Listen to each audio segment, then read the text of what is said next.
What is up, guys? Welcome back to another episode here on Above Average. If you're new to the channel, my name is Trevor, and thank you for clicking on this video. It really means a lot if you could take a sec to leave a like and subscribe if you're new to the channel. We're talking all things hockey, but today we're talking about the one, the only Jakob Chychrun, and oh boy, this has been a video I've been wanting to do for some time now, and yeah, I think it's fitting because the Oilers are kind of sucking.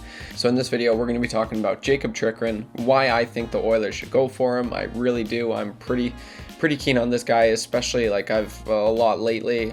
So yeah, I'll be giving you my thoughts on why I think the Oilers should really try and get this guy. And at the end of the video, I'm going to be giving you my thoughts on a trade proposal. I'd love to hear your thoughts. If you have any trade proposals for Jakob Chychrun, feel free to drop a comment right now.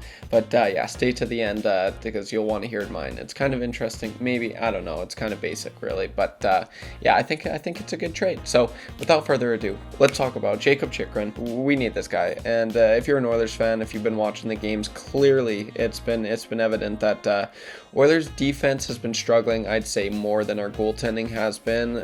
You look at our third line defense, we got Marcus Niemelainen, or it's Philip Broberg, or it was Ryan Murray. It was like an alternating door of those three coming in and out, but I think I've seen enough of those guys where I'm just like, okay, we just got to pull the trigger and get Jakob Chychrun. This guy is an absolute beauty. The North Division year, so it was 2020, 2021. I thought it was Darnell Nurse that finished that year in league scoring for a defenseman for goals, but no, it was actually Jakob Chychrun. He finished that year with 18 goals. That year, I'll show his stats right now. Yeah, so that year alone, he got 41 points in 56 games. Ever since then, he's kind of taken a step off the pedal, if you will. It's kind of slowed down. It was kind of a breakout year for him that year, but honestly, I think he is capable of reaching those numbers. You look at the talent that's left Arizona, and he's got, what, himself? Like, is that what he's feeding freaking Zach Cassian? He's like, oh, thanks, Jacob. Like, Zach Cassian skating down the ice, like, I'm gonna go score a goal. Are you kidding me? No. Like, Arizona's got nothing. They've got literally nothing. And, you know, that being said, he's got 13 points in 15 games played this year. So, it's pretty good. I'm gonna give a quick scouting report on Jakob Chychrun. He's an absolute minute muncher. One of the biggest reasons why I would love for the Oilers to get Jakob Chychrun is the fact that just the pressure of getting another bona fide, you know, legit top pairing defenseman, it would relieve so much stress for Darnell Nurse, and he's been getting a lot of hate lately, which rightfully so. A lot of people are saying, you know, I'm Team Nurse all the way, but a lot of people have been really hating on him. And you know, it's sad because it's he's been playing. I mean, you look, he's playing the toughest league in the world. He's against the toughest competition out there. You know, he's our first pairing defenseman. He's our best defenseman. He's supposed to be, at least. He's playing against the Kirill Kaprizovs, the Matthews of the league, the Ovechkins, you know, and it's not easy. It's not easy. People are saying, oh, like, why don't you do this? It's like, okay, well, you know, he's an NHL player. I'd love to see what you can do. You wouldn't be able to do any better, not even close. He may cough up the puck once every, you know, game, which, you know, that may look like a lot, but compared to an average person, you put me out there, are you kidding me? I'll be feeding them freaking apples all day. I'd turn the puck over at least 10 times a game, or a shift even. So, I don't know, the hate that he's been getting, it's sad to see because it's all Oilers fans, really, and, you know, people saying he's overrated, but we're not talking about Darnell Nurse in this video. I just wanted to say that if we were able to get Jakob Chychrun, you know how much of relief, I honestly think if Darnell, like, got a text from Connor, you know, he's waking up, he's like, yo, like, McDavid texts Darnell, he's like, yo, we got Chychrun. Darnell, I could just see him waking up, seeing that, and just being like, yes. Thank you. Because I'm serious, man. Like, could you not see that? Like, he'd be like, yes, you know? Like, he'd be like, finally, some help. Like, he's working like 30, like, you're not going to go far with just one defenseman who's chugging along like 26 plus minutes a game. And it's Darnell Nurse. It's not like it's Cale Makar. It's not like it's Heiskanen or any of Adam Fox or any of those guys, Charlie McAvoy. It is Darnell Nurse, right? So I'm not saying he's up there. He's still a great defenseman. In my opinion, he's not the bona fide star defenseman, which his contract would show otherwise, but honestly. So that's one of the big reasons why I would really just love to have Jakob Chychrun, man. He would be able to help out Darnell Nurse in so many ways. He's a minute muncher. He's been, doing this in Arizona. That's, ever since OEL left 2 years ago, he's been the guy. He's been the guy there, and he's been, for the most part, I mean, I guess it's a little bit different because it's Coyotes media. I don't know if they're, or Coyotes fans. I don't know if they're as ruthless as Oilers fans are up here. But yeah, just that in and of itself is worth it's a huge. It would help out the Oilers like huge. So that's one of the biggest reasons. And also in his scouting report, he is great offensively. He's got a great offensive mindset. As you can see, like 13 points this year. I was very surprised to see that. Like honestly, it doesn't seem like a lot, but I mean, you look at the games he's played, he's on pace for 13 points in 15 games. Like that's like, like 60, high 60s, low 70s. That's pretty impressive, man. And like I said, who's he playing with? Clayton Keller, Barrett Hayton, are those guys still chugging along down there? I don't know. But the fact that if he was up here, you look at the names, look at the people he would be playing with: Connor McDavid, Leon Draisaitl, Nuge, Hyman, Kane, like some really good talent up front, and I think he would ultimately benefit from that. I really think the team as a whole would benefit from that, and yeah, so that's kind of one of the other reasons. He's got a great offensive mindset. Like I said, he's got a great, and this kind of is the third thing as well in the scouting report, he's got a great shot. Yeah, but my God. What a shot. He's got a wicked shot. I think 13 of his 18 goals that he scored in the shortened season, the North Division year, I keep on referring to it as that. If you don't know that year, as 2020, 2021. But 13 of his 18 goals, I just read. I do my research, right? Trevor comes prepared. I was just right before I was, I like to have a little notes I look down at right here. But 13 of his 18 goals were in the slot. He can pick those corners, and that's great. That's awesome. He's got a wicked shot. We've already got Bush, who's got a pretty good shot. Darnell's got a sick shot as well. Tyson Barrie, he can thread the needle as well. So that would, you want snipers on the back end. I know that's not their main objective is to score, but I mean, hey, it's like a perk, right? It's an X factor, if you will, in NHL. The fact that they got the snipe ability. Maybe they don't, maybe they do, but it's sweet, and it helps out the team a lot. If Bush isn't cutting it on the power play, if Tyson Barrie isn't, they can throw up Jakob Chychrun, and he'd fit in just plenty well. Klefbom was the guy before. He was a left shot, and so was Jakob Chychrun. So that is unreal. Like I'd prefer if he was a right shot, but it's beggars can't be choosers. So anyway, but yeah, so obviously all signs pointing upwards. There's a few concerns that I'm going to quickly mention as well. The biggest worry is the asking price, and he is pretty injury prone. He's had some shortened seasons. The most games he's ever played in a single season was 68, and that was his rookie year. Even the year that he got the 41 points, 18 goals, 23 assists, he only played 50. Well, I guess that was a full year. I think that was the season. It was 56 games that year. So I guess he did play a full year that year.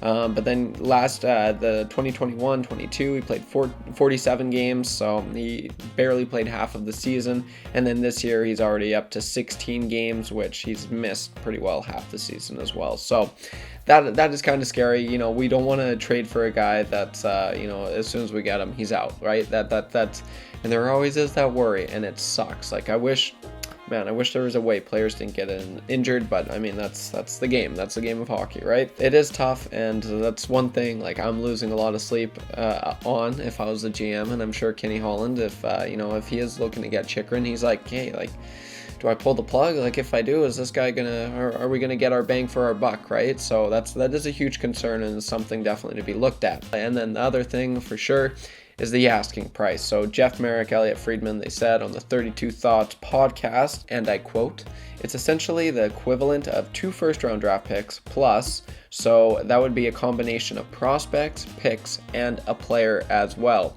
or players." So that's a lot, man. That is a lot. And Arizona's asking, like, that's more than what we thought for frickin' Taylor Hall. And I could go. No, I'm over it. We're good. That is quite a bit, and the Oilers don't really have a heck of a whole lot. His salary, as we speak right now, I think it's 4.5. So obviously, the Oilers are up tight, like very tight against the freaking cap. So they'd have to figure out a way to trade either a roster player. Or Arizona retains quite a bit of cap as well, which they've been doing for every single team, I swear. So yeah, there is that.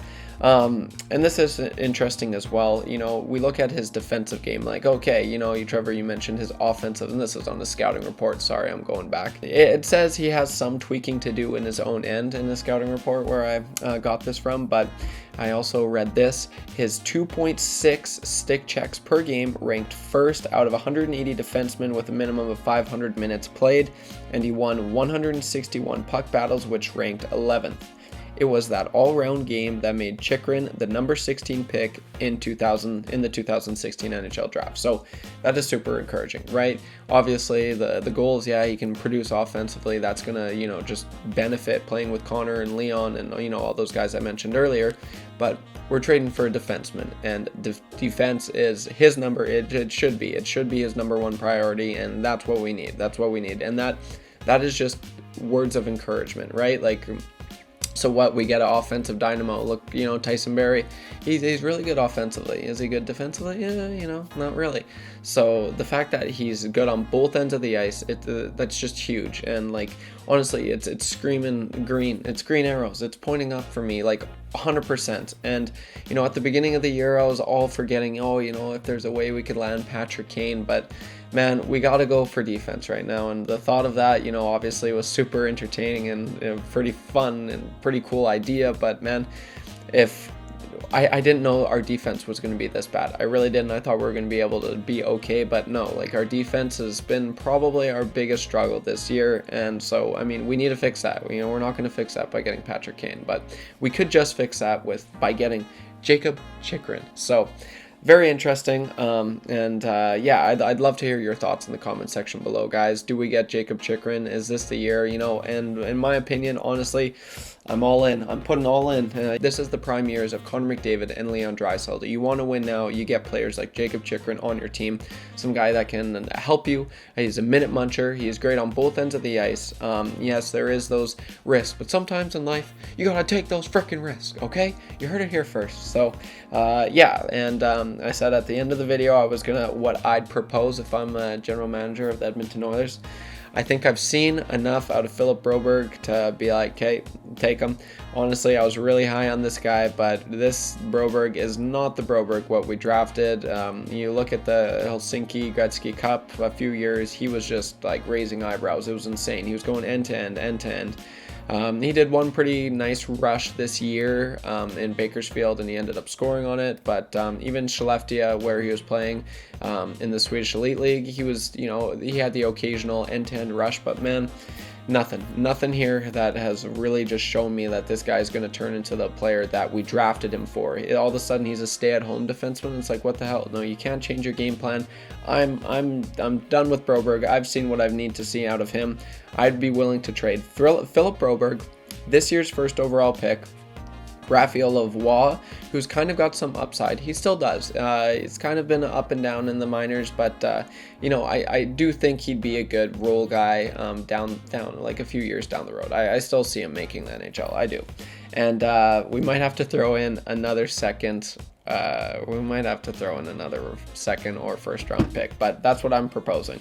Broberg, this year's first, Raphael Lavoie, and maybe another first or second. Definitely not a first and second as well to finish that one up. But yeah, so that is my proposal. That's what I'd be willing to trade.